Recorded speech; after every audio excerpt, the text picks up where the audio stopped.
His tunic, later presented to the Oklahoma Historical Society by his brother, shows one bullet hole, not in front, but in back, above the right shoulder blade.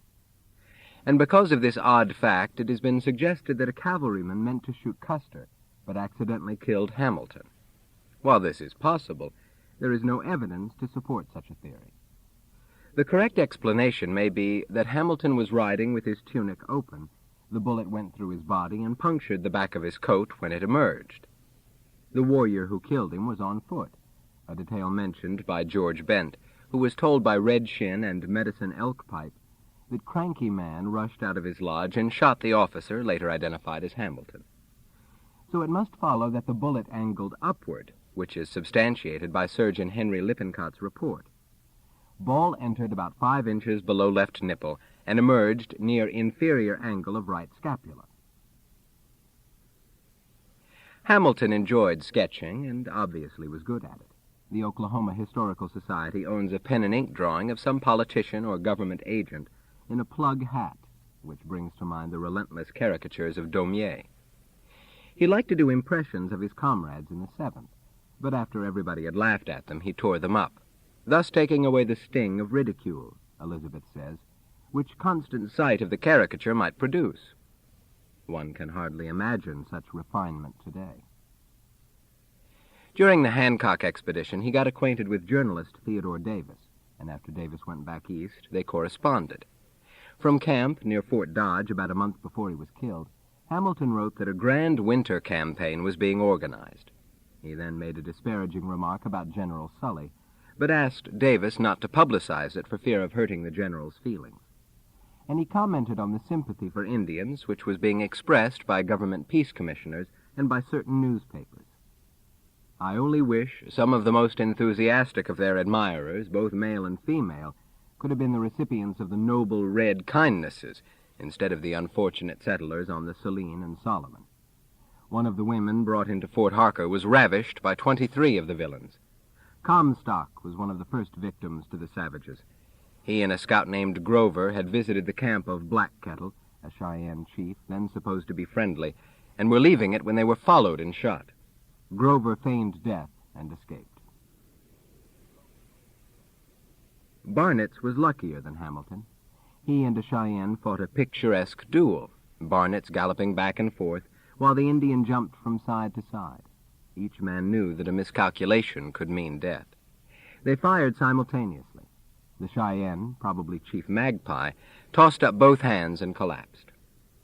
Years later, Magpie remembered dueling with a big officer on a brown horse, which correctly describes Barnett's. The captain himself took a bullet in the stomach at such close range that the blaze of the Indian's gun scorched his overcoat. Long afterward, he wrote that because he was leaning forward, the rifle ball struck a rib and glanced downward, smashing the next rib, took a piece out of the rib below, where it was deflected, passing entirely through his body and out the muscles near the spine. He rode another 200 yards, dismounted, and lay down, holding the reins of his horse. After a while he was found, placed on a buffalo robe, and carried to a field hospital where 2 surgeons, both suffering from snow blindness, thought he was mortally wounded. He believed them, dictating a message to Jenny. "Tell Mrs. B. that I don't regret the wound so much as I do leaving her. It has been so long since we met that the expectations of the happiness we would enjoy upon our reunion is more than I can bear." To everyone's astonishment, he gradually recovered.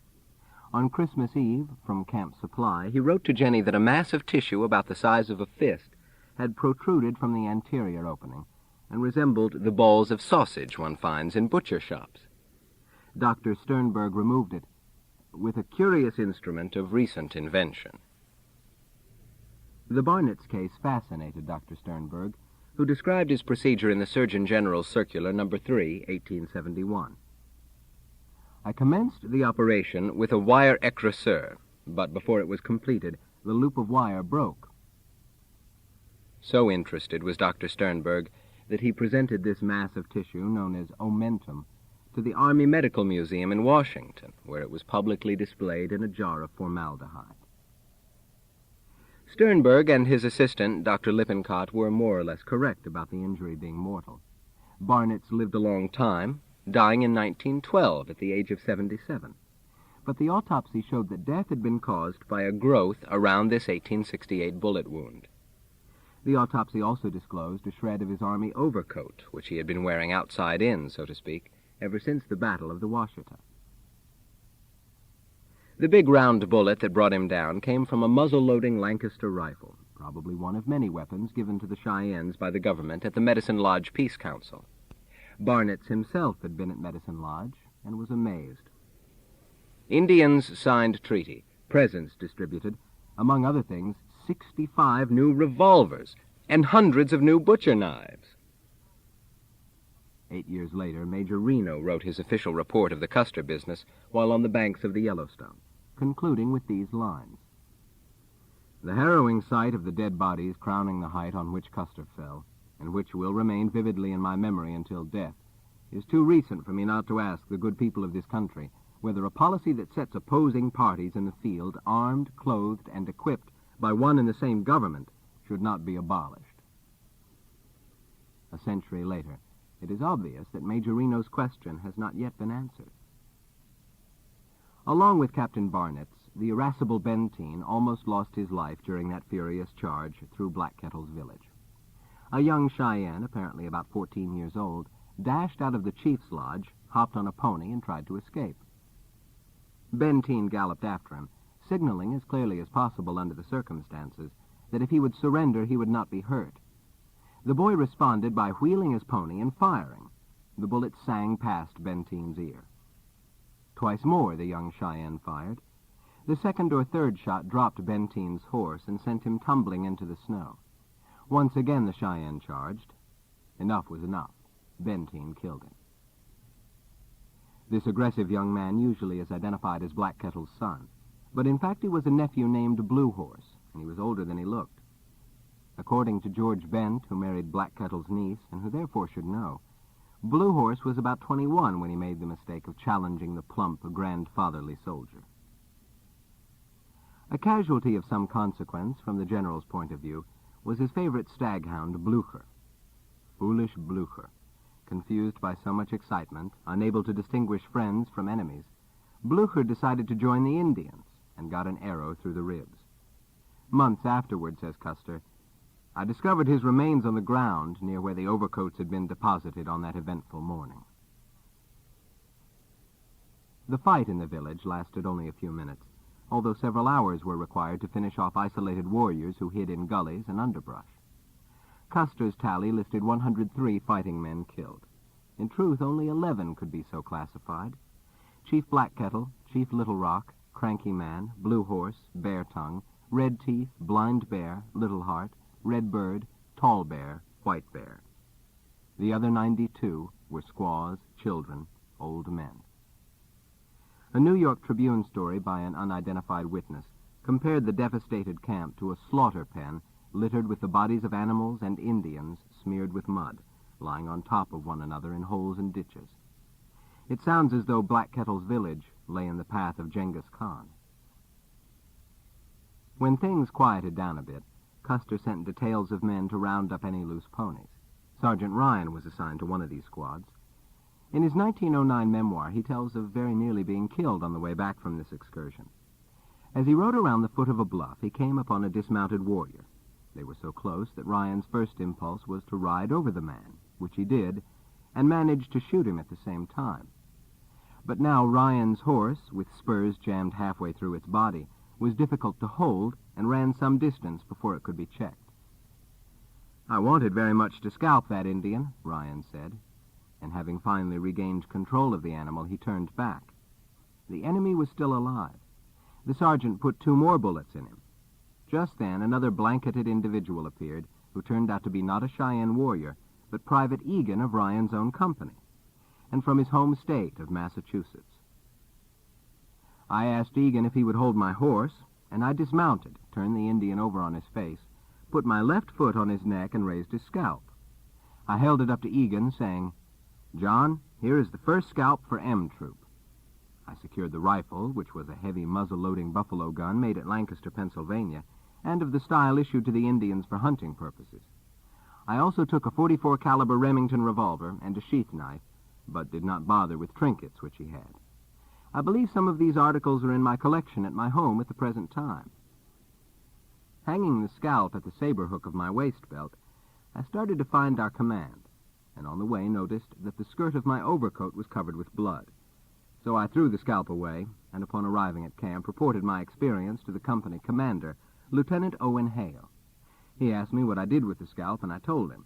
He smiled and said that I should have kept it, as it was considered an honor on that occasion. I called Lieutenant Hale's attention to the condition of my $14 overcoat, and he asked me how I felt about that time. I told him I felt like the Irishman who belonged to one of the New York regiments in my brigade, known as Mars Irish Brigade. The man's brother was killed in front of Petersburg on June 16, 1864, and he felt so bad about it that the next day he got behind a stump and killed 10 Confederates. His captain asked him how he felt about it, and he said that he did not know as it would help poor Tom any, but he felt a little relieved about the heart. That was the way I felt. A Kiowa named Hagon, or Silverhorn, painted the Washita battle on a strip of muslin which now hangs in the Southwest Museum in Highland Park, California. An oval cluster of Indians dominates the center of Hagon's representation. The muslin everywhere is speckled with flying arrows, U-shaped horseshoe tracks, decorated teepees, and coup sticks. Rigidly synchronized American troops descend from the upper right corner like a phalanx of chorus girls, all the soldiers pointing their rifles in the same direction.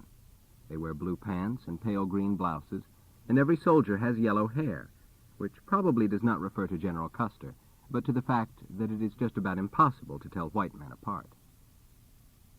This was Custer's one significant victory on the plains. It enraged and disheartened not only the Southern Cheyennes, but several other tribes. As soon as the field had been secured, he totted up the loot. 573 buffalo robes, 241 saddles, 47 rifles, 35 revolvers, 90 bullet molds, 75 spears, 12 shields, 35 quivers, numerous hatchets, lariats, bridles, 300 pounds of tobacco, and so forth. Included were several bags of flour labeled Department of the Interior, evidence that these Indians were present at Medicine Lodge. He chose an unusually fine white teepee as a personal souvenir, then ordered Lieutenant Godfrey to burn the others and all of the property, robes, saddles, quivers, bows, shields, food, leggings embellished with scalps, whatever could be incinerated. Godfrey thought it a waste, but complied. I began the destruction at the upper end of the village, tearing down teepees and piling several together on the teepee poles, set fire to them. Funnels of reeking black smoke drifted across the stream.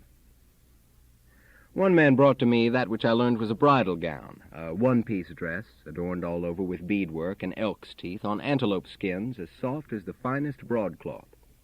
I started to show it to the general and asked to keep it, but as I passed a big fire, I thought, what's the use? Orders is orders, and threw it in the blaze. I have never ceased to regret that destruction. Custer turned to the herd of mules and ponies. Officers and scouts were allowed to keep any they wanted, after which 53 captive women and children were instructed through interpreter Romero, known inevitably as Romeo, to choose mounts so they would not have to walk 60 or 70 miles to the base camp.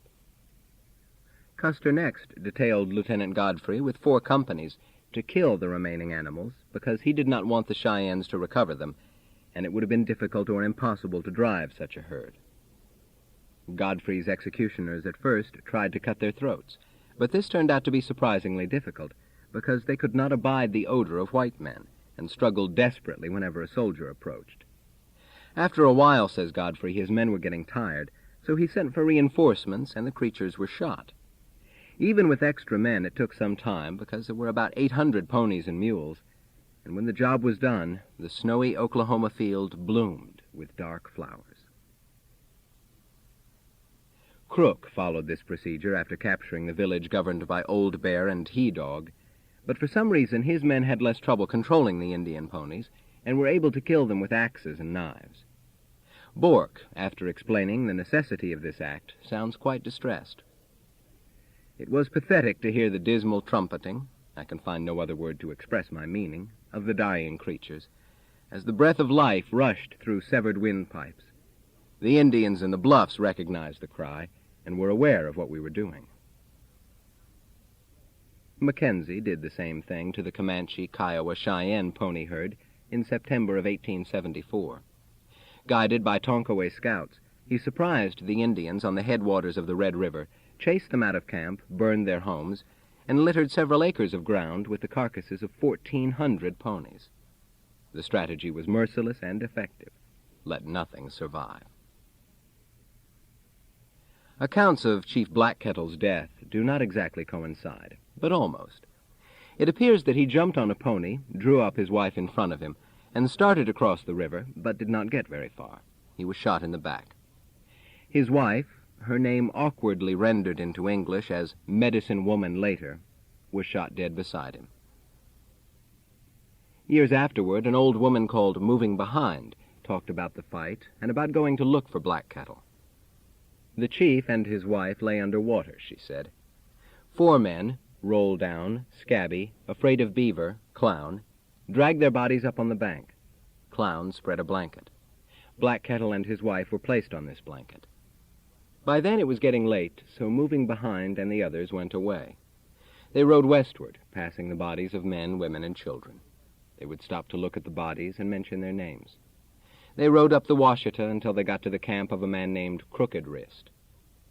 There were some of my relatives there, and they told me to remain, that I was welcome.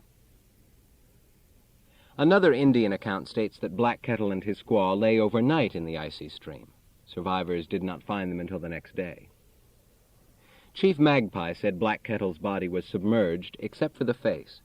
With the help of a few squaws, he carried it along the pony trail and up a sandy knoll. There he left the women, who were discussing whether to bury Blackkettle on the knoll or on higher ground. The chief was 67 when a trooper shot him.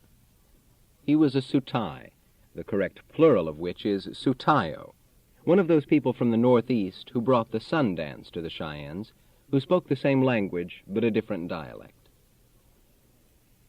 Little Phil, anxious to monitor the progress of this campaign, had made a long trip from field headquarters at Fort Hays to Custer's base camp on the North Fork of the Canadian. He arrived a couple of days before the regiment set out. On Sunday morning, November 29th, 2 of Custer's scouts returned, a scruffy eccentric known as California Joe and his partner Jack Corbin. In camp at that time there was a journalist, euphoniously christened de Benneville Randolph Kime, who described Joe as a veteran pioneer with long knotty hair and flaming red whiskers. Both men had slept on the ground, so their appearance might be excused, but Joe was abnormally filthy. His whiskers and hair were matted with dry grass, leaves, and dust. A bandana around his neck is said to have resembled a warrior's breechclout. Sheridan asked what had brought them back so soon. Had they run away? Joe used a strip of gunny sack for a handkerchief, and his nose must have been dripping because Kime says he wiped it on the gunny sack before delivering Custer's dispatch. Sheridan quickly read the news, after which he sent them back to Custer with a message. The Battle of the Washita River is the most complete and successful of all our private battles, and was fought in such unfavorable weather and circumstances as to reflect the highest credit on yourself and regiment. Along with this note, Sheridan included a copy of his official report, which Custer instructed Adjutant W. W. Cook to read aloud. Headquarters, Department of the Missouri in the field, depot on North Canadian at junction of Beaver Creek, Indian Territory, November 29, 1868. General Field Orders Number 6. The Major General commanding announces to this command the defeat by the 7th Regiment of Cavalry of a large force of Cheyenne Indians under the celebrated Chief Blackkettle, reinforced by the Arapahoes under Little Raven and the Kiowas under Setanta on the morning of the 27th instant on the Washita River near the Antelope Hills, Indian Territory, resulting in a loss to the savages of 103 warriors. On December 1st, after being told that the victorious regiment was approaching, Sheridan got dressed up. Custer, equally conscious of this occasion, brought the 7th to a halt and rearranged everybody before marching into view. He put his wild Osage guides in front, their plaited scalp locks trailing streams of feathers and freshly acquired Cheyenne silver ornaments. They carried rawhide shields, rifles, spears, and bows. Kime, who observed this dramatic parade, saw bloody scalps dangling from the spears, and said that even the Osage ponies were trimmed with scalps, and with strips of red and blue Cheyenne blankets. Prominent among these braves was Trotter, cum la manche, displaying a scalp which he claimed to have lifted from the head of Black Kettle after a terrific fight. According to what Chief Magpie said later, this was untrue. Black Kettle was not scalped, nor did cum la manche fight him. Behind the Osage guides rode the white scouts, notably Corbin and California Joe. Custer seems to have regarded Joe as a drunken buffoon, although useful. Asleep or awake, he wore a huge sombrero. He carried a long, breech-loading Springfield musket, and as Custer wrote in My Life on the Plains, he always rode a mule in whose speed and endurance he had every confidence. Custer knew almost nothing else about him. Joe's name was Moses Embry Milner. He was a Kentuckian who ran away from home, worked as a scout and or packer for Kearny during the Mexican War, and prospected for gold in California. Along came Nancy Emma Watts, age 13. They got married and had 4 children, but domestic life just about asphyxiated Joe. After getting Nancy Emma and the kids settled on a ranch in Oregon, he resumed doing what he loved, adventuring. On October 29, 1876, at Fort Robinson, he was shot in the back by one Thomas Newcomb, who worked in the post butcher shop, and with whom he had quarreled. Their disagreement evidently had been settled because they shook hands.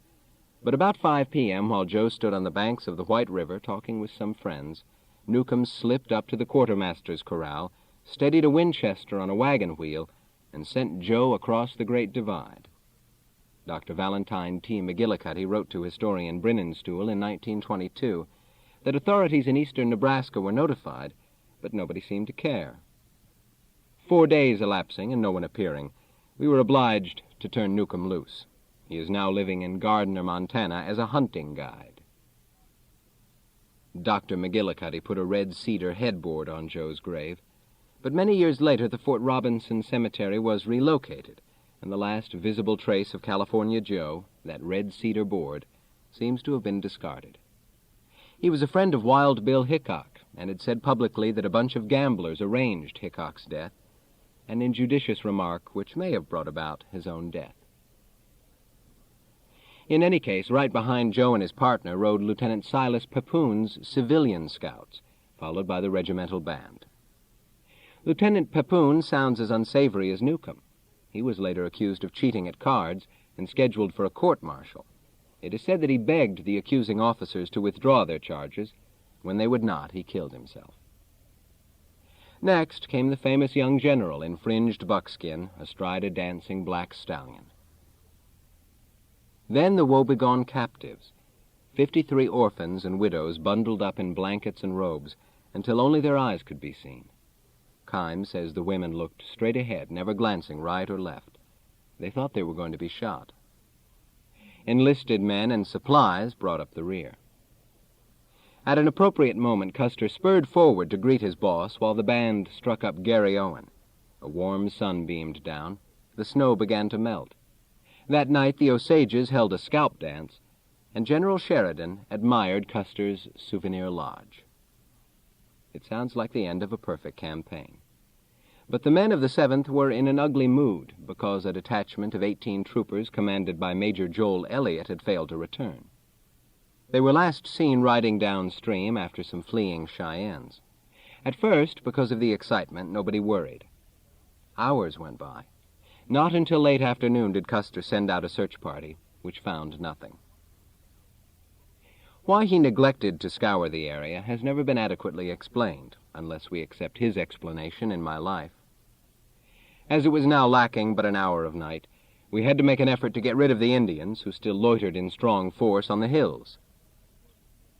Sergeant Ryan's memoir, written almost half a century afterward, implies that Custer did order an immediate search, but increasing numbers of Indians prevented it, and Ryan comments ominously that had they known Elliott was dead, there would have been no Indian prisoners. Whatever the situation and Custer's response, The mysterious fate of Major Elliott was a touchy issue in 1868, and has remained so with historians ever since. For almost 2 weeks, nobody knew what happened. Early in December, accompanied by Sheridan, 10 companies of the 19th Kansas Volunteers, and journalist de Benneville Keim, Custer's 7th marched out of Camp Supply to polish off the Red Menace. "If we can get in 1 or 2 more good blows," Sheridan observed, "there will be no more Indian troubles in my department."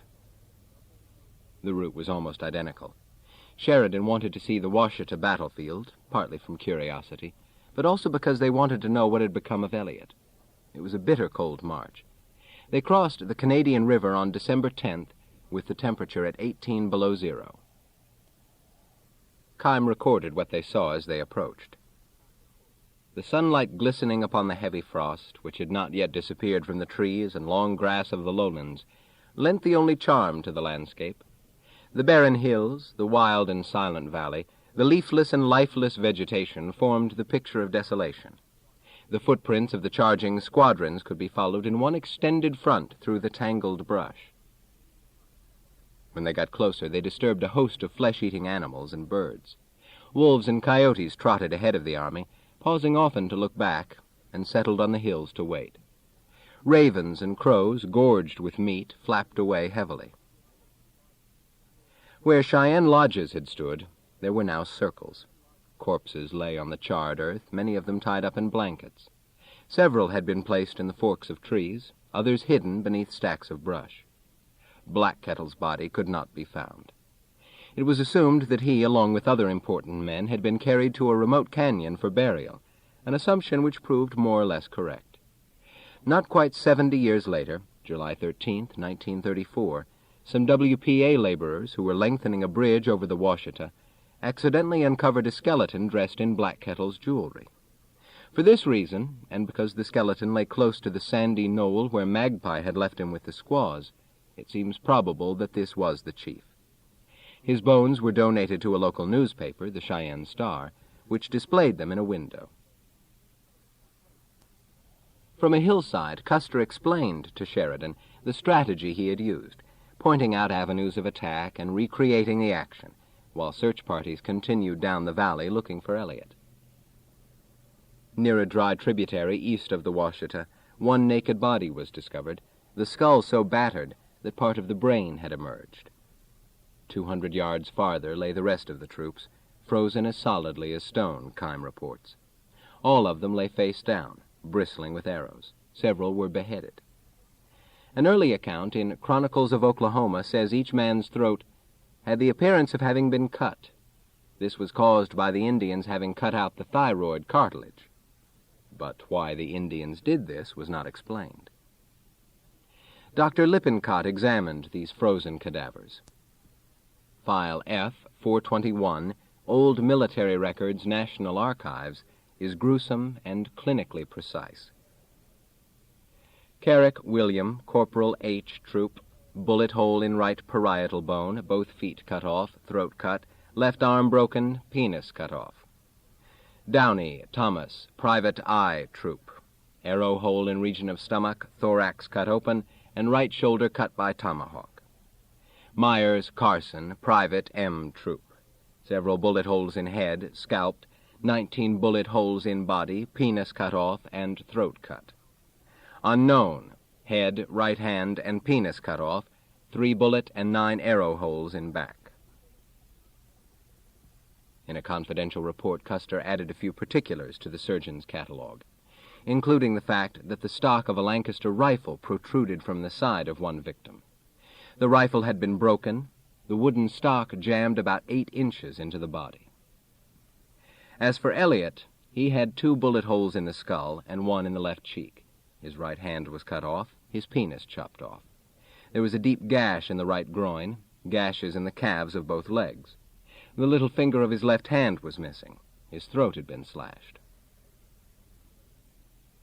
Elliott just did survive the Civil War. In June of 1864 at White Station, Mississippi, he was shot through the lungs and left on the field, presumably dead. 6 months later, he returned to active duty with the 7th Indiana Cavalry. In 1866, he was mustered out. But when the Army reorganized, he again volunteered, and because of an exceptional score on the mental tests, he was commissioned a major. He is said to have been aggressive, whether battling Confederates or Indians, and this intemperance begot his disastrous charge. A cautious officer would not have gone plunging down the Washita through unfamiliar territory with less than 20 men. Which Indians he was chasing cannot be learned. Quite a few women and children tried to escape by wading downstream, which sounds illogical, especially in freezing water. But soldiers rode along the bluffs, and by wading close to the riverbank, these women and children were nearly hidden. Below the village, at a horseshoe bend where the water ran deep, they were obliged to come out. Here, possibly, they were noticed, and Elliot rode toward them. His last stand has been reconstructed from scattered evidence and from what the victorious Indians said. What happened was just about what happened 8 years later in Montana. More hostiles showed up than the Washichus expected. Downstream from Black Kettle's village were a great many Comanches, Kiowas, Apaches, and Arapahoes. A nearly contiguous village of perhaps 6,000 people camped along the Washita for about 12 miles. Custer did not know this because he was so eager to attack the Cheyennes. Almost certainly he knew Black Kettle's village was not the only one in the area, but he ignored the others. When he surrounded the Cheyennes, he thought he had surrounded all the Indians who mattered. Major Elliott must have thought the same, and by the time he learned differently, it was too late. Upriver came a swarm of warriors attracted by the shooting. The first to arrive probably were Arapahoes, led by Powder Face and Left Hand. Elliott ordered his men to dismount, turn the horses loose, and lie down in a thicket of grass with their feet together, facing outward like the spokes of a wagon wheel. This was not a good idea. They were obliged to remain where they were. They could hardly see through the grass, and the place where he chose to make a stand was overlooked by high banks on the opposite side of the stream. Here the Indians concealed themselves and picked off the immobilized troopers. Indian testimony suggests that Elliott's men were terrified. They lay flat on their bellies and fired their weapons without taking aim. They lasted about an hour. During this time they managed to kill one warrior, an Arapaho named Tobacco. He carried a flat war club, and any man who carried such a club felt obligated to perform an outstanding feat. It is thought that Tobacco, anxious to count coup before anybody else, rushed among the soldiers a little too soon. Elliott probably was killed by a warrior named Big Cow, a corpulent, thick-lipped individual who looked surly and rather dangerous, if one may judge from photographs, like a beer-drinking truck driver who would as soon be left alone. When Elliott rode off in pursuit of the escaping Cheyennes, he turned in the saddle, waved to Lieutenant Owen Hale, and delivered a line which sounds theatrical. "Here goes for a brevet or a coffin." Whether this exit line occurred to him spontaneously, or whether he had rehearsed it, is not known, but it does recall similar epigrams. Colonel Bennett Riley, for instance, told Jefferson Davis that he would win a yellow sash or 6 feet of Mexican soil. Brigadier William J. Worth called to Zachary Taylor at Monterey that he would have a grade or a grave. Navy Lieutenant William Barker Cushing was heard to say when he went off to sink the Confederate Albemarle, "Another stripe or a coffin." No doubt such sentiments have echoed across battlefields from Philippi to Guadalcanal and beyond. Indeed, bullets scarcely had stopped thumping into 7th Cavalry troopers at the Little Bighorn when a patriotic citizen declared by way of the New York Herald that 2,000 men were prepared to avenge the hero's death. They would win patents of loyalty in the lava beds, or they would stay there with Custer. The reference to lava beds is curious, because no lava is visible in the Little Bighorn Valley. The Herald Patriot might have been thinking about Oregon and Northern California, where the Modocs fought in 1873. Anyway, it is said that during the gestation of Remembrance of Things Past, the author gradually became convinced of a frightening psychological truth. Contrary to popular belief, people do not learn by experience. Instead, they respond to a particular stimulus in a predictable way, and this repeatedly. Again, and again, this undeviating, compulsive response may be observed. A brevet or a coffin, a yellow sash or 6 feet of Mexican soil, a grade or a grave. Again, and again, generation after generation, the dismal message reappears, like writing on the wall. Custer himself seems to validate this shocking insight. The slaughter of Elliott's command may be traced to inadequate reconnaissance, a fact more or less acknowledged, though Custer never admitted it. Lieutenant Godfrey, having observed 2 Indians riding in circles, their method of signaling alarm, rode to the peak of a ridge, looked downstream, and was astonished to see a multitude of teepees. He also observed a host of mounted warriors riding upstream. Custer, being informed of this, exclaimed, "What's that?" Yet Custer had made the same mistake during the Civil War, when he assaulted Wade Hampton's division without first scouting the area. If he had done so, he would have learned that another rebel division under Fitzhugh Lee was nearby. Neither of these mistakes taught the son of the Morning Star anything. At least they did not affect his tactics. 8 years after losing Major Elliott, he became excited by the spectacle of another village crawling with savages beside another tortuous stream, and he responded predictably. Instead of remembering the past, he charged. Not true, according to certain biographers. Robert Edge argues that at the Little Bighorn, this natural instinct of Custer was subjugated for perhaps the first time. He chose to conduct a reconnaissance in force. It was his plan to advance cautiously. This is possible, but nobody knows what Custer had in mind. He confided nothing. Benteen summarized the Elliott fiasco in a letter to William DeGrasse of St. Louis, with whom he had served in the 10th Missouri during the Civil War. And apparently without asking permission, DeGrasse handed along this letter to the St. Louis Democrat, where it was published. Benteen wrote that Major Elliott's detachment was found in a circle, the bodies stripped as naked as when they were born. Heads were crushed. Several had the Adam's apple cut out. Nearly all were mangled in a way delicacy forbids me to mention. The letter included a slanderous evaluation of Custer. While Elliott fought for his life just 2 miles away, Benteen wrote, the commandant was taking inventory of captured equipment and demonstrating his skill with a rifle. 800 animals having been scheduled for execution. Our chief exhibits his close sharpshooting and terrifies the crowd of frightened captured squaws and papooses by dropping the straggling ponies in death near them. Ah, he's a clever marksman. Not even to the poor dogs of the Indians escape his eye and aim, as they drop dead or limp howling away. Some unidentified friend or enemy of Custer sent him a copy of the Democrat, which arrived in February while the regiment was pushing through Oklahoma in search of more Cheyennes. Custer thought it failed to give an unbiased account of the Washita victory and ordered his bugler to sound officer's call. Benteen showed up late. He saw Custer striding back and forth in a Sibley tent, whacking his boot with a rawhide quirt. Somebody had belittled the Washita fight, the general announced to his assembled subordinates while displaying the newspaper, and if he found out who was responsible, he meant to cowhide that party. Benteen asked to see the paper. After reading a few lines, he stepped outside and twirled the cylinder of his revolver. He then stepped back inside and said, "I guess I'm the man you are after, and I'm ready for the whipping promised." Lieutenant John Weston, who was present, said Custer seemed dumbfounded. He turned red and began to stammer, as he often did. He said, "Colonel Benteen, I'll see you again, sir." He then dismissed the officers. By virtually every report, this is just about what happened, although how it is interpreted depends on the scholar's bias. Anti-Custerites see the arrogant general faced down by the indomitable Benteen. Custer partisans believe he resolved the business satisfactorily.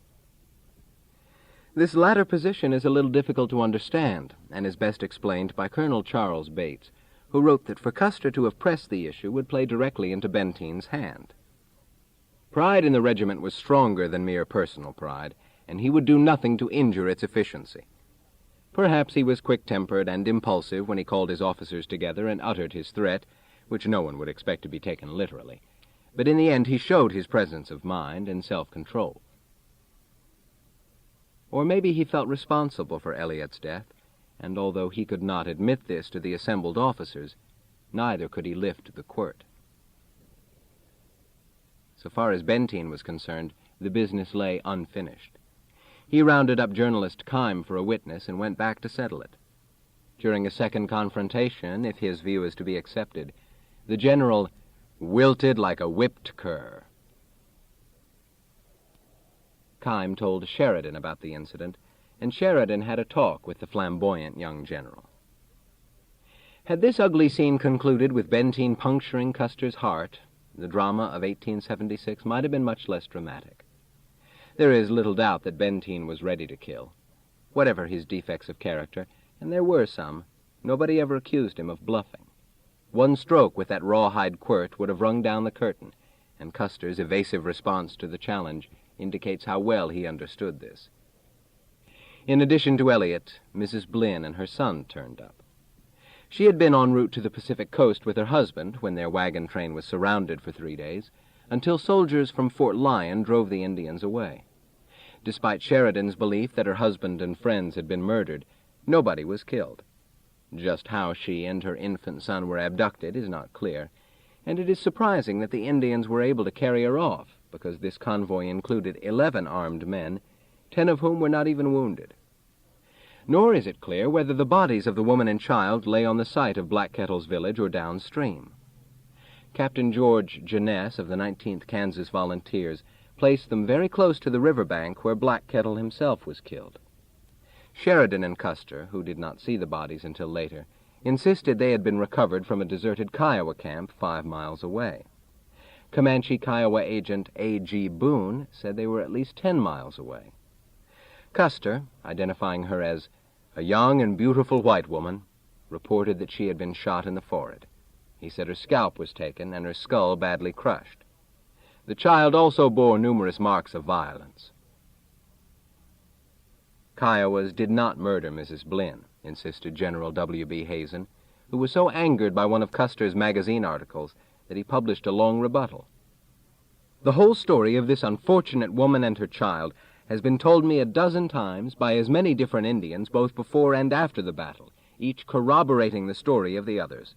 And I was on the point of rescuing her and in correspondence with her when the battle took place. Hazen sounds convincing, and Setanta's daughter told W.S. Nye many years afterward that on the day of the fight the Kiowas were encamped 50 miles downstream. Nevertheless, Setanta got credit. Sheridan and Custer both said the Kiowas were guilty, and Setanta was the Kiowa chief. Ergo, he himself split the woman's skull. Fanny Kelly, restored to civilization 4 years earlier, did not hesitate to write as an eyewitness. The heart of Mrs. Blinn must have beat wildly, mingling with hope and dread when she heard the noise and firing, and saw the United States soldiers charging upon her captors. Springing forward, she exclaimed, "Willie, Willie, saved at last!" But the words were scarce on her lips ere the tomahawk of the revengeful Setanta was buried in her brain. And, in another instant, little Willie was in the grasp of the monster. Mrs. Blinn had not been tomahawked. She was shot twice in the head with a rifle held so close that gunpowder scorched her face. Members of the detail which found her body said a piece of cornbread was hidden in her bosom, as though she might have been planning to escape when she was shot. Willie, reduced to a skeleton, did not show numerous marks, only a bruised cheek. How the starving boy died is not known. He might have been picked up by the feet and slung against a tree. There were rumors that Mrs. Blinn was shot accidentally by a soldier. Jesse Leavenworth testified at a Senate hearing in February of 1869 that she was hit while running toward the troops, but he could produce nothing to substantiate this, and another agent contradicted his assertion by pointing out that she had been scalped. Leavenworth may have believed what he said, or he may have been trying to shelter the Kiowas, whose guardian he was. Another rumor concerned a so-called captive white child eviscerated by these frenzied savages. Another rumor concerned a so-called captive white child eviscerated by these frenzied savages. A 7th Cavalry trooper named T.P. Lyon is known to have talked about it, and he may have been the source of Keim's fictitious, rabble-rousing tale. In the midst of the conflict, the bullets falling around in a perfect shower, a squaw with demoniac fury, knife in hand, as if looking for an object upon which to revenge the loss of the day, fell upon an innocent captive child, and with one terrible gash completely disemboweled it, the warm, smoking entrails falling upon the snow. Scout Ben Clark talked about this incident, but he told it plainly, as Benteen remarked about Private O'Neill's harrowing escape from the Little Bighorn Valley, which is a big thing towards convincing one of the truth. He said some Indians were hiding behind a pile of dirt near the river. Soldiers kept shooting at them and killed all except one squaw and her child. Then, Clark said, I saw a terrible example of a Cheyenne mother's despair. A squaw arose from behind the barricade, holding a baby at arm's length. In the other hand was a long knife. The sharpshooters mistook the child for a white captive and yelled, "Kill that squaw, she's murdering a white child." Before a gun could be fired, the mother, with one stroke of the knife, disemboweled the child, drove the knife to the hilt in her own breast, and was dead. A trooper poked his carbine over the embankment and shot her through the head, but it was needless cruelty. If Clark's version is true, and it does sound more factual than Kime's horror story, it bloodily discloses the aboriginal fear of whites. Better die than be captured by Americans. Black Elk and Oglala Sioux told his biographer that when he was a child, his mother used to frighten him by saying, "If you are not good, the Washichus will get you." Custer's Washichus wiped out Black Kettle's village, but as often happens, one way or another, the victims got revenge. In this case, Fort Sill medical records show that during January and February of 1869, a number of 7th Cavalry officers took the mercury cure for venereal disease. Among those visiting the clinic, it has been alleged, were the general and his brother Tom. This is possible, although there seems to be no documentary evidence. In 1977, the available records were studied by Dr. D.E. Beckman, who found nothing to indicate that either of the Custers was infected. Elizabeth and the general wanted to have children, but never did, which might be explained if she had contracted gonorrhea from him. Other explanations, of course, may be just as plausible. That he noticed the Cheyenne women who survived his assault is undeniable. One of the prisoners was a girl about 17 years old named Meotzi, Monaseta, as it is sometimes spelled, the daughter of a slain chief, Little Rock. He describes her as exceedingly comely. Her well-shaped head was crowned with a luxuriant growth of the most beautiful silken tresses, rivaling in color the blackness of the raven, and extending, when allowed to fall loosely over her shoulders, to below her waist. Her name he translates as the young grass that shoots in the spring. He was told that she had been married to an affluent brave who paid Little Rock 11 ponies, which was at least 3 times the usual price for an attractive girl. Despite this compliment, Meotzi was not pleased with her husband. She would not render unto him that wifely obedience and menial service which was expected, nor did time soften her recalcitrant heart, and one day she shot her husband in the knee with a pistol, thereby permanently disabling him. Meotzi was then divorced. Little Rock gave back the 11 ponies, and his difficult daughter returned to the family lodge. All of this Custer was told, and there is no reason to disbelieve it. Somewhat harder to accept is his statement that soon after the battle he unwittingly became Meotzi's second husband. Her hand was placed in his, while the sister of Chief Black Kettle pronounced what he took to be a sort of benediction. I, in my ignorance, remembering how sensitive and suspicious the Indian nature was, and that any seeming act of inattention or disrespect on my part might be misunderstood, I stood a passive participant in the strange ceremony then being enacted. His men had just killed this girl's father and more than 100 members of the tribe. Now the sister of Black Kettle offers him a lovely present. The question is, why? Before a battle, if one army feels intimidated, the chief's daughter might be offered in marriage, anything to avoid a disastrous conflict. But afterward, without much to lose, there is no reason to propitiate the enemy. Benteen's version of this affair, as might be expected, does not coincide with the general's. 28 years after the event, Benteen wrote to ex-private Theodore Golden, "Of course you have heard of an informal invitation from Custer for officers desiring to avail themselves of the services of a captured squaw to come to the squaw roundup corral and select one Custer took first choice and lived with her during the winter and spring of 1868 and 69. To crown the marriage, the squaw calved at sight of the present Fort Sill. The issue was, however, a Simon pure Cheyenne baby, the seed having been sown before we came down on their fold at Washita. The husband presented himself at same camp, but Custer's woman gave him the marble heart in the finest of shapes. She was senior wife, present, of the two-starred big chief, with lots of chuck-away in the lodge and wagon upon wagonful outside. "Go away, you poor one-blanketed Indian man. You must swappy for some older squaw to keep your lodge fire going and your back warm. Custer heap good." Benteen is often accused of malicious distortion, but what can be verified is that Mayotzee had a baby in early January 1869. The Cheyennes later insisted Custer was the father, although this is impossible because the first time he saw Mayotzee was, as Benteen correctly stated, in November of 1868. Elizabeth saw the baby and perceived no resemblance to her husband. It was a cunning little bundle of brown velvet with the same bright, bead-like eyes as the rest.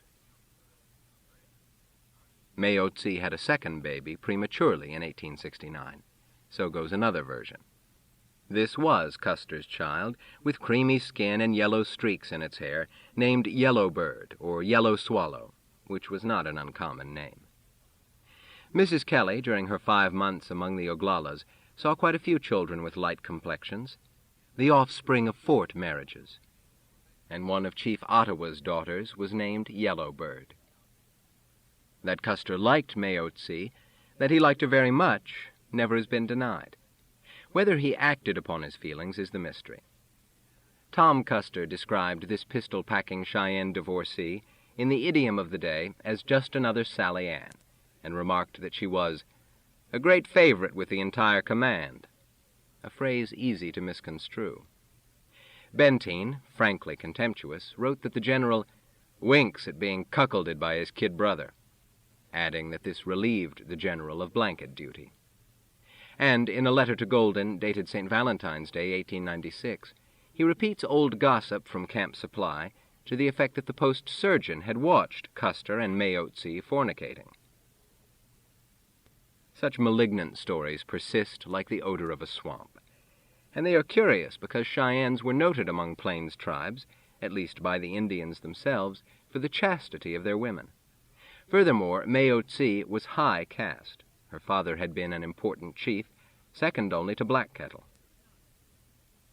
In any event, she and 2 other squaws were delegated to accompany Custer's task force around Oklahoma. Sheridan meant to subdue all of the Cheyennes, as well as Arapahoes, Kiowas, and Comanches, either by persuasion or bullets, and Custer took these women along because they knew the territory. That is, the older women did. Mayotzee at 17 would not have been particularly helpful. Led by Osage and Kaw scouts, perhaps directed by these Cheyenne women, he located an encampment of 2 neighboring villages whose chiefs were Medicine Arrow and Little Robe. But instead of charging to the tune of Gary Owen, he advanced with his orderly and interpreter Romero. Considering recent events, this sounds suicidal. He got away with it. Medicine Arrow invited him to a conference, and Custer rode jauntily through the hostile village with nobody except his adjutant, Lieutenant W. W. Cook. In Medicine Arrow's lodge he was offered a pipe. After having smoked for the appropriate length of time, an unpleasant obligation because he did not smoke, he assured both chiefs of his good intentions. He said, evidently through sign language, that he had not come to make war. Medicine Arrow was skeptical. He called the general a treacherous man, and said if Custer again broke his word by making war on the Cheyennes, he and all of his soldiers would be destroyed. To emphasize this, he tapped the ashes of the pipe on Custer's boots. David Humphreys Miller credits a chief named Brave Bear with this insult. "I took the dead ashes from the pipe and spilled them on the boots of the soldier chief." George Bent, who married Black Kettle's niece, Mohebaiva, and whose information probably is correct, states that the ashes were dumped by Rock Forehead, which was another name for Medicine Arrow. By either name, this chief guarded the Cheyenne sacred arrows, and in his lodge the conference took place. These 4 carefully worked stone-headed arrows were bequeathed to the Cheyennes by a deity or spirit known in English as the culture hero, and they represented one of the tribe's 2 most powerful charms, the other being a sacred buffalo hat which customarily remained with the northern branch of the tribe. John Stands in Timber, being a northern Cheyenne, did not know much about the arrows, but he described and explained the hat bundle. He saw it many times in the lodge of the keeper. It hung above a bed of willow sticks, which had been painted red, white, and yellow. So much cloth had been attached to the bundle over the years that it had grown to the size of a man. Inside the bundle was a buffalo hide sack containing the hat itself, a number of less significant items which he did not enumerate, and 5 enemy scalps representing 5 enemy tribes: Crow, Ute, Shoshone, Pawnee, Blackfeet. This bundle, like the sacred arrows, was very seldom unwrapped. Stands in Timber said it had been opened in 1934 as a favor to General Hugh Scott, and again in 1959 because some people mistrusted the keeper. He himself was one of 14 witnesses when it was opened on July 12, 1959. The scalps were safe, the hat was safe. It looked the same as pictures taken of it for Scott, with horns and a beaded headband. The sacred arrows of the southern tribe, not unwrapped for the benefit of General Custer, were kept in a strip of fur cut from a coyote's back. 2 of the shafts were painted red, symbolizing procurement of food. The other 2 were black, symbolizing victory in war. Custer may or may not have noticed them. He does not allude to them in his book. They were suspended from a forked stick, and he was offered a seat beneath them, which implies that he was on trial, though he himself considered it a place of honor because he sat at the chief's right hand. In fact, this seat was considered the place of dishonor. An Indian held the stem of the pipe while Custer smoked. He said it was the medicine man, the second-ranking dignitary in the lodge. According to Bent, it was the chief himself, Rock Forehead, who held the stem, and who warned Custer that if he failed to speak the truth, he and his command would be killed. After the ceremonial smoking was finished, Rock Forehead loosened the ashes with a stick and poured them on the general's toes to give him bad luck. So says Bent. The identity of the Indian who held the pipe and dirtied Custer's boots is less important than the gravity of this warning. Custer himself does not mention the incident, although of course he might choose to ignore such an insult. It may or may not have occurred. As Professor Stewart points out, the story could have been fabricated 8 years later by Cheyenne medicine men, hoping to credit themselves for that legendary victory in Montana.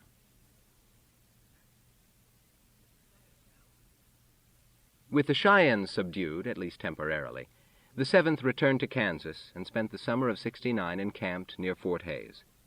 Now and then a squadron would be dispatched to scout the neighborhood for trouble, but nothing serious was reported. Custer's first biographer, Frederick Whitaker, thinks this may have been one of the happiest periods of his life, although it is just as possible that he felt bored. He could endure anything except idleness. Frederick Vandewater, who wrote a very different sort of biography, with seldom a kind word for the general, likened him to Antaeus, invigorated by contact with the earth. He was one of the healthiest, most vital men who ever lived, almost immune to hunger and thirst, heat and cold, sleepiness and fatigue. In rural Kansas, he had little to do except entertain tenderfoot dignitaries, most of whom wanted to shoot a buffalo. So there were hunting parties to organize, familiar questions to answer, compliments to accept as though he had not heard them before. Now and then he would gamble at cards or he would read. Few novelists interested him, but he did enjoy Dickens, and once remarked that he felt like Micawber waiting for something to turn up. He preferred history to fiction. That he should study Napoleon's campaigns is to be expected. Elizabeth used to watch him mark the paths of armies in an atlas, using a different kind of pencil for each. But along with Napoleon, a curiously mixed company of men comes wandering through My Life. Diodorus, Osceola, Thomas Jefferson, Alexander, Hanno, Columbus, Thorwald Erickson, Theopompus. In October, the 7th returned to winter quarters at Fort Leavenworth, where he had even less to do. Earlier, he had written a series of articles for a sportsman's journal under the pseudonym Nomad, and now he wrote a few more. The Hunt on the Plains, which appeared in a November issue of Turf Field and Farm, tells about 9 ardent lovers of sport who set out from Detroit in a Pullman car bound for the 7th Cavalry Camp at Fort Hays. The party, headed by Honorable K.C. Barker, consisted of Honorable W.G. Beckwith, the genial and popular president of the Michigan State Agricultural Society, General R.L. Howard, et al. It concludes with a sentimental and instructive example of Custer's poetry. One of his dogs, Maida, had been killed by a soldier. Poor Maida, in life the firmest friend, the first to welcome, foremost to defend, whose honest heart is still your master's own, who labors, fights, lives, breathes for him alone, but who with me shall hold thy former place, thine image what new friendship can efface? Best of thy kind, adieu, the frantic deed which laid thee low, this heart shall ever rue. What happened to the perpetrator of this frantic deed, he does not reveal. He loved animals, including those he killed and stuffed, but dogs and horses were his favorites, and the dogs most clearly returned his affection. Elizabeth reports that whenever he took a nap, the dogs would lie down as close to him as possible. I've seen them stretched out at his back and curled around his head, while the nose and paws of one rested on his breast. There may have been no living creature below the order of mankind that he did not love, or at least tolerate. He once kept a field mouse in an empty inkwell on his desk. Occasionally, he would dip a finger into the inkwell. Then the mouse would scurry up his finger and up his arm and wriggle through the famous curls to the top of his head. Elizabeth hated this mouse. The sight of it clinging to those curls, which she adored, must have been insufferable. Finally, to placate her, he took the mouse outside and released it, but the creature would not go away. During this aimless, idle period of his life, if one believes Captain Benteen, everybody knew he was criminally intimate with a married woman, the wife of an officer stationed at Fort Leavenworth. Not only that, avows the disgusted captain, General Custer hung around saloons patronized by whores and tried insistently to beat Jayhawker Jennison's faro game. These facts all being known to Mrs. Custer rendered her, if she had any heart, a broken-hearted woman. From knowing her as well as I do, I only remark that she was about as cold-blooded a woman as I ever knew, in which respect the pair were admirably mated. It is probable that Custer felt enormously relieved when summoned to Washington in December of 1870. The Army was being reorganized. Once again he thought about getting out. He had just turned 30, young enough for a second career. While waiting to see what the government would do and trying to make up his own mind, he visited New York. He wrote passionately to Elizabeth, interminable letters stuffed with trivia. What would you think of a bunkie grown so corpulent about the waist he cannot keep his pants up without suspenders? I've bought some new musical selections. Champagne Charlie, the Letter Song, sung by Aimée in Perichole and Louis D., Persigny in La Grande Duchesse. Pongee parasols are the style, some with colored border, some with small ruffles at the edge. Chignons are unpopular. The prevailing style is to wear the hair in 2 braids in the morning, and in the afternoon tuck these up, the ends concealed with little curls. He enjoyed trailing street nymphs, and told Elizabeth that one young blonde had walked past his hotel several times, obviously trying to get his attention. Twice he followed her. She turned around to look directly at him. He declined these offers, but he nibbled at the idea. He found out where she lived, opposite Mr. Belmont's. He watched her enter the house, and he loitered outside until she came to a window. His restless energy burns through every page of every letter to Elizabeth. General Torbert has invited me to visit him at his Delaware home. He says he will take my halter off and turn me loose in a peach orchard. On September 3, 1871, he assumed command of a 2-company post at Elizabethtown, Kentucky, a few miles south of Louisville, and while waiting for his wife to arrive, he lived in a boarding house. Any number of ladies fluttered around, each one anxious to show him the local attraction, Mammoth Cave, but he would not visit the cave without Elizabeth. His soldiers had little to do except harass moonshiners and frustrate the Ku Klux Klan. Custer again was bored. Elizabeth herself found their new home wearisome. The stillest, dullest place. Not a sound all day long except the sheriff in the courthouse calling "Hear ye" as each case opened. She wrote to her Aunt Eliza Sabin that this part of Kentucky was very poor, the people low and uneducated. 3 or 4 of them would ride the same horse. Everything was old, buildings, people, animals. The boarding-house dog was sweet 16 and could scarcely walk. The liveliest citizen in the neighborhood was a pig. She had not been accustomed to such tedium, not since marrying Custer. They found the wealthy, cultivated Kentuckians agreeable enough, but life remained somnolent. She describes a mechanical contraption consisting of a series of wooden paddles strung on a rope. This device was meant to keep flies away from the supper table. The boards moved and clattered because a Negro boy pulled the rope, and with a ripple of wit she adds, "So we dine to music." For several months during this period, Custer was absent. Just what he did has never been learned, but early in 1872 he functioned as a guide or escort for the young Grand Duke Alexis, who had been sent to the United States on a goodwill visit by his father, Tsar Alexander II. The tour, via private train, included a Nebraska buffalo hunt, during which he seems to have been coached by Custer, and a swing through the Old South, which inspired the boosters of Mammoth Cave to recommend it. Custer responded by telegraph. His Imperial Highness the Grand Duke Alexis and suite will arrive in Louisville at 2:00 a.m. Tuesday. The ducal party desires to visit Mammoth Cave. The Duke liked Custer and Libby, and invited them to accompany him to New Orleans, which they did. She observes that the 19-year-old nobleman showed more interest in music and girls than in the scenery. When they got to New Orleans, the Duke honored them with a suite adjoining his own. But all too soon, Alexis went on his way. The Custers made a quick trip to Michigan, where his kid sister Maggie was getting married to Lieutenant James Calhoun. They then returned to Elizabethtown in the oppressive southern summer. He played games with neighborhood children and played chess with Judge Quince Johnson. He served on a military board assigned to buy cavalry horses, a pleasant assignment that took him through the Lexington bluegrass country, and he attended various social events. What the disenfranchised people thought about him has not been recorded, but with the local aristocracy he seems to have been popular. It is said that a cake sale was almost postponed because he was otherwise engaged. Wherever he went, he was followed by a pack of dogs.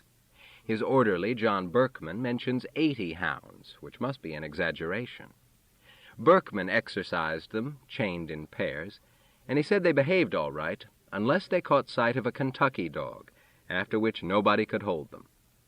They chewed up several of Elizabethtown's finest, including an excellent bird dog, along with at least 1 cat and a pig.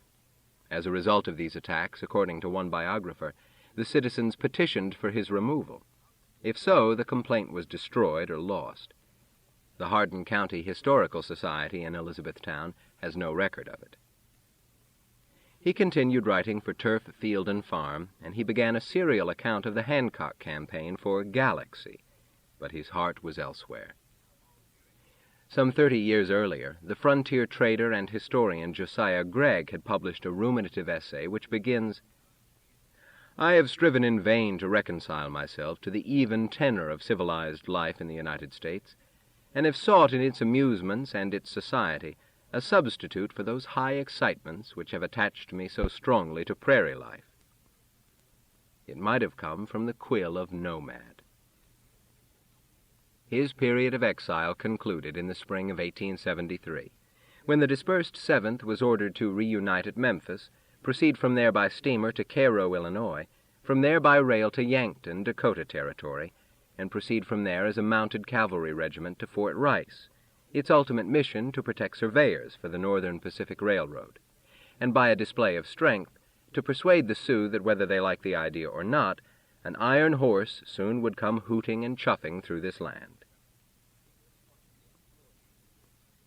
The first whites to explore these northern plains were trappers, and Crow Indians who observed them in canoes named them Beta Aukawacha, sits on the water, although after a while the Crows joined the Cheyennes in calling them Vehu or Mastachuda, which means yellow eyes. LaForge points out that Maistashedi, as he spells it, if literally translated, would be eyes yellow, because the first 3 syllables mean eyes, while the last 2 designate that color. He speculates that early trappers might have been suffering from jaundice, hence the generic name. Or perhaps an eye of any color except deep brown or black would seem yellowish. Although the Sioux ordinarily referred to these queer-eyed foreigners as Washichu or Washikan, they might be called dog faces because of their disgusting whiskers, or crooked feet because their toes slewed out, or flop ears because Mormon emigrants habitually twisted the ears of disobedient children. Whatever they were called, they smelled like 2 porcupines. In 1867, while Custer chased kite Indians around Kansas, an extraordinary French nobleman, Baron Philippe Régis de Trobriand, was appointed commander of the Middle District in the Department of Dakota, and a journal he kept during 2.5 years at Fort Stephenson tells quite a lot about military life in that region. Baron de Trobriand's journal and that of Private Coleman could scarcely be more different, which is to be expected, for one recorded the West through the spectacles of an erudite European with a long view of human history, while the other was more naturally and necessarily concerned with immediate matters, such as his own preservation. Yet they are equally instructive. De Trobriand reached America in 1841 as a privileged tourist, visited a number of cities, contributed articles to Le Courrier des États-Unis, and returned to Europe, where in 1843 he married a New York girl, Mary Mason Jones. From Paris he went to Venice, where he passed 3 years studying music, painting, and history with members of the exiled Bourbon family. In New York again, he started a literary magazine, La Revue du Nouveau Monde, featuring such illustrious authors as Lamartine, de Vigny, and Gautier. But La Revue folded within a year, as do most literary ventures. Back to France for a while, then once more to America, now as an editor of Le Courrier, for which he wrote a gossip column until the Civil War erupted. On April 18, 1861, he watched the 6th Massachusetts Regiment marching through New York, a sight that recalled his childhood, when the French battalions defiled before the starry epaulettes of my father. So he became an American citizen and joined the Lafayette Guard. He fought at Fredericksburg, Chancellorsville, and Gettysburg, and was promoted to Major General. After the war, he again returned to France, where he wrote 4 ans de campagne à l'armée du Potomac. But in the midst of this work he learned that he had been appointed a colonel in the regular army and should report for duty. He requested a leave on account of the Civil War memoirs, and his request was granted. Colonel de Trobriand then joined his regiment, the 31st Infantry, at Fort Stephenson.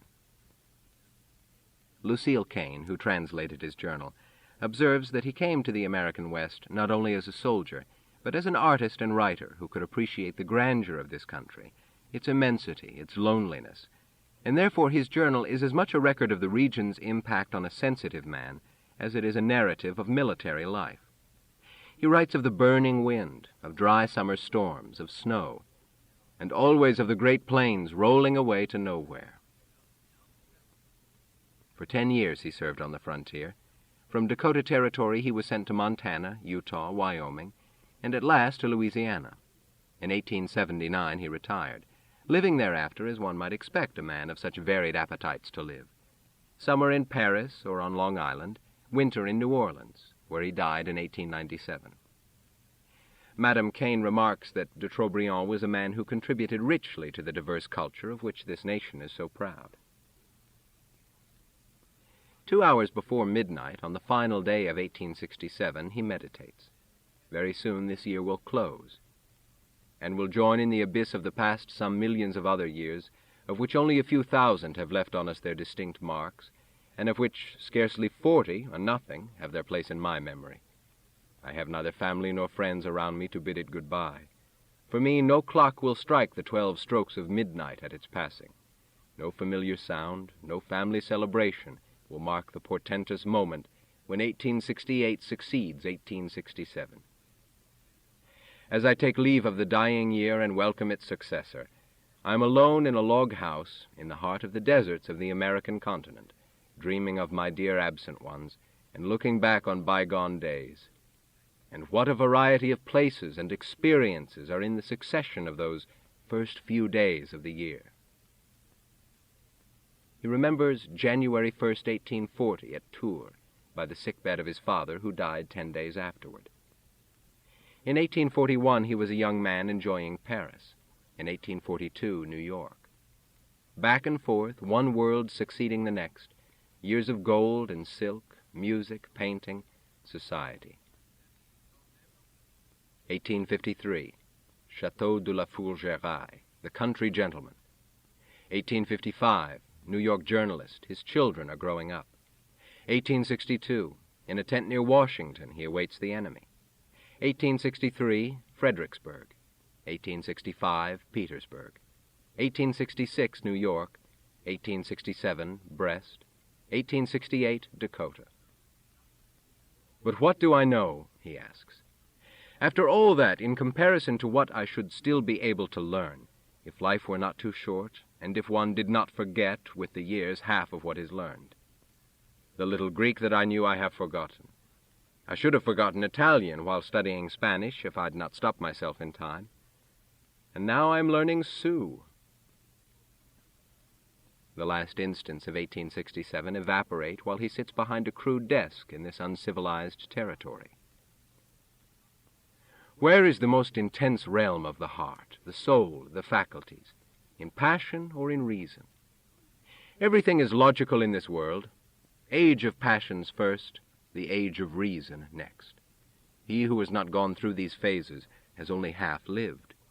The person who has had only passions knows but one side of life. He who has had only reason is no better off, and he who upsets the natural order of the two periods has been nothing but a fool from beginning to end. At least I need not reproach myself on this score, and I've not done things out of season. And I should see you again as I saw you, and I should love you again as I loved you, you of whom I try in vain to say nothing here, although my thoughts are all filled with you, you who brighten my past when I look back, a past which is bright because of you, and which would be dark without you, you who appear to me still young and beautiful and charming as in other days. Next morning he observes that the Dakota sky is uncordial, though the sun attempted to come out. Like a good prince, it showed itself for a few minutes. The day ended gloomily. On January 5th, the weather was terrible. Wind sang lugubriously down the stovepipe, and the weather got worse. At reveille, his servant leaped inside like a white statue. "Where the devil did you come from?" he asked. "From my room," said the orderly, whose room was just 30 feet away. "And I thought I'd never find the door. The building is half buried."